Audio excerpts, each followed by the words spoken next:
और मुरीद तभी खुशियों का हकदार बनता है जब वो अपने सदगुरु को हाजिर नाजिर मानता है, जब वो अल्लाह वाहिगुरु राम को यह समझने लग जाता है कि वो कण कण में है, तो इसका मतलब वो मेरे अंदर भी है और मैं उससे पर्दा नहीं कर सकता, तो वो इंसान गलतियां नहीं करता और मालिक के करीब हो जाता है।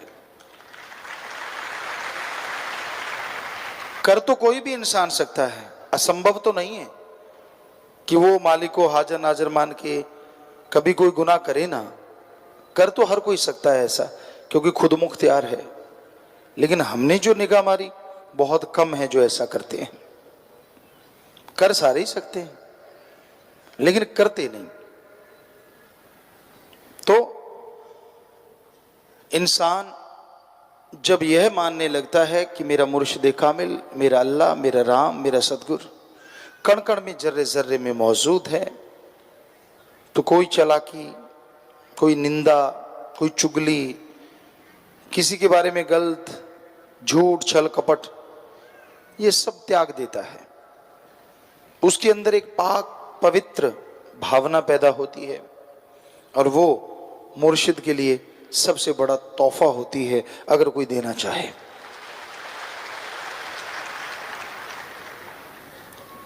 कई वैसे मान जाते हैं और कई चोट लगने पे मानते हैं, फिर भी ना माने तो लानत ऐसे इंसानों पे। क्योंकि पीर फकीर बुरा सोचते नहीं, करना तो बहुत दूर की बात है। आज के दौर में एक कहावत कहा करते हैं कि जिन्हों ना छेड़ गए वही चंगा, कि जिससे आपका बाह नहीं पड़ा, व्यवहार नहीं है, दूर से लगता है अच्छा है तो अच्छा, ठीक है, बस ठीक है। क्योंकि जब व्यवहार पड़ता है तो पता चलता है यार ये अच्छा है या शैतान का बच्चा है, कुछ पता नहीं चलता। इसलिए हम ये नहीं कहते कि किसी पे यकीन ना करो, पर इतने मतलब परस्त हैं, इतने खुद गर्ज हैं लोग। अगर साईं मस्ताना जी महाराज ना आते इस धरा पे, तो जो 5.5 करोड़ लोग आज बहुत सारे ऐबों से तो बचे हैं, गुनाहों से बचे हैं, अगर वो ना बचे होते तो क्या होता। और जिनको मालिक से अति प्यार है, कदम कदम पे चमत्कार देखते हैं, उनका हाल क्या होता। पर होता कैसे? उन्हीं की तड़प को देख के तो सतगुरु मौला इस धरती पे आए। सो ये तड़प हमेशा इंसान को अपने अंदर ये महसूस करवाती है कि गुरु कहे करो तुम सोई, मन कहे या मन के कहे चलो ना कोई। बस ये 2 शब्द ऐसे हैं, ये कुंजी है सत्संगी के लिए। ये यूं कहिए एक फार्मूला है। अगर इसको आप मान लेते हो तो आप कभी खतरा नहीं खा सकते। हम बैठे थे, काफी पहले की बात है, परम पिता जी के पास कोई सज्जन आए, उन्होंने नक्शा दिखाया पेपर के, ठीक है। फिर उन्होंने नक्शा दिखाया, नहीं पिताजी यहाँ ये भी करना है, ये भी करना, बताओ मैं जंगला कहाँ रखूं। तो पास सेवादार खड़े थे, वो कहने ले है ना कमला, भाई जंगला भी परम पिता जी तो पूछ के रखेंगे। तो परम पिता ने वचन किए, आशिक का तो फिर काम ही होता है, वो जंगला क्या चारपाई भी पूछ के रखता है कहाँ रखूं, अगर मौका मिल जाए।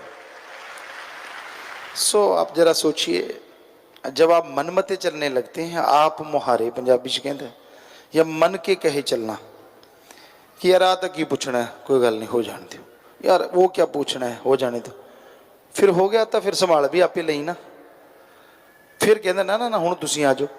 सो कहने का मतलब, आप जो संत पीर फकीर बताते हैं उनको फॉलो करो। वचन बताते हैं बुरा कर्म ना करो, मत करो, सुमरण करो, करो, कड़ा परिश्रम करो, करो, एक्सरसाइज है, करो, लेकिन वचनों पे पक्के रहो। कई अहंकारी हो जाते हैं, शरेआम वचनों की धज्जियां उड़ाते हैं, उनकी जिंदगी बुरा हाल हो जाता है। उनको ये होता है कि यार हमें कौन कोई देख रहा है, हम तो ऐसे ही हैं, ऐसे ही करते रहेंगे। तो ये गलत है, ऐसी चीजें नहीं करनी चाहिए। इससे अच्छा है सत्संग में ना आओ जो नहीं आता, पर सत्संग में आके और एक सेवादार बन के अगर कोई गलत कर्म करता है, गलत तरफ जाता है, तो उसके कुलों तक का नाश हो सकता है, क्योंकि फकीरों का कोई पता नहीं होता। कहते पत्थर मारने वाला को पार उतारा हो गया था और दूध ना लाने वाले का बेड़ा डूब गया था। सो कहने का मतलब कहीं ये ना हो कि आप सत्संग में आते हैं या इधर उधर खड़े हो जाते हैं और दिखाते हैं कि मैं ये हूं, मैं वो हूं। कुछ नहीं होता, गंदगी के पुतले हैं सब, गंदगी सबके अंदर भरी होती है। अगर वो सतगुरु को सजदा किया, सुमन करते हैं, राम नाम का जाप करते हैं, तो गंदगी ढप जाती है और खुशबू आने लगती है। नहीं तो है तो गंदगी का पुतला ही इंसान। कितनी बार, 2 बार जाओ 3 बार जाओ, कुछ ना कुछ तो गंदा आंतड़ियों में रहता ही है। सो कहने का मतलब साईं जी यही तो फरमाते थे कि आप किसी को देख के उस पर मोहित हो जाते हैं, या वो आप पे, और वो दिखाता है कि मैं सत्संग में हूं, मैं ये सेवादार, मैं वो, मेरी ये बॉडी में ये बन गया, ये पहुंच गया। इस अहंकार में मत रहो। फकीरों का कुछ पता नहीं होता। आप उसके सामने अगर ऐसा कुछ करते हैं, वो नजरअंदाज तो करते हैं, लेकिन आखिर कब तक? कभी ना कभी कोई बात निकली नहीं और तीर की तरह लगी नहीं। तो कहने का मतलब गलत कर्म मत किया करो, सुमरन करो, सेवा करो। अरे राम को भी कोई बुद्धू बना सकता है। आप बुद्धू बनाते हैं अपने आप को, बेवकूफ बनाते हैं अपने आप को। जब आप ये सोचते हैं चल यार होगी तो माफी ले लेंगे, ये टॉफी थोड़ा ही ना है। माफी ले लेंगे मतलब एक बार वचन काट किया, खुशियां हजारों किलोमीटर दूर चली जाती हैं, जो पता नहीं कितने सालों में आपके घर में आई थी, आपके शरीर में आई थी, आपके दिमाग में आई थी, आपकी आत्मा को मिलने वाली थी। इसलिए ये मजाक मत समझा करो। गलती कर ली खड़े हो गए, गलती कर ली खड़े हो गए, यार माफी तो मिल जाए। माफी तो फकीर, ये साईं मस्ताना जी ने दर ही ऐसा बनाया है ही माफी का दर।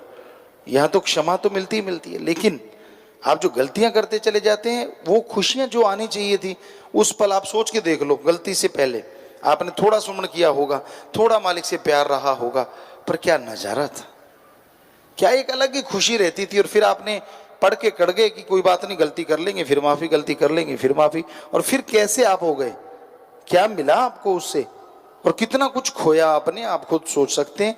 इसको कैलकुलेट करके देखो, वो बात और वो बात, आपको समझ आ जाएगी कितना फर्क पड़ गया।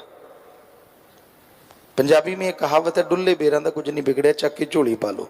सो कहने का मतलब गलती हो गई अनजाने में इंसान से, सुमन कर ले, सेवा कर ले, पर आगे से तो दृढ़ यकीन रखे कि मैं नहीं करूंगा। आगे से भी मन किया तो मजबूर, चले यार कोशिश तो करांगे। कोशिश मन का दूसरा नाम है। कोशिश करने को तेरे कौन सा नकेल डाल रहे हैं भाई, कि मैं देखना पाके अगर दर्द हुआ तो नहीं डालूंगा, नहीं तो डाल लूंगा। सो मालिक को पसंद है, अल्लाह वाहिगुरु राम को, आपके सच्ची हृदय की भावना, सच्ची तड़प, सच्ची लगन। वो नहीं देखता आप अमीर हैं, वो नहीं देखता कैसे कपड़े पहनते हैं, वो नहीं देखता आप किस रंग के स्वामी हैं, वो नहीं देखता आपकी कौन सी धर्म जात मजहब है। वो देखता है कि आपके अंदर सच्ची तड़प राम के लिए है तो राम मिल जाता है, नहीं है तो नहीं मिलता, और कुछ नहीं। इसलिए अपने अंदर की तड़प बना के रखो। साईं जी को यही तोहफा दो कि हाँ मेरे सतगुरु मुर्शिद, मेरे में ये कमियां हैं, मैं ये छोड़ूंगा। रोजाना एक दो कमियां छोड़ते जाओ दृढ़ यकीन के साथ, और यकीन मानो 31 दिन के बाद यूं लगेगा जैसे कई दिनों के बाद आप नहाए हों। आपकी मैल उतरेगी, आपको खुशियां आएंगी, आपके अंदर एक मालिक के प्रति भावना और जबरदस्त होगी, और आप खुशियों के आलम में झूमने लगेंगे।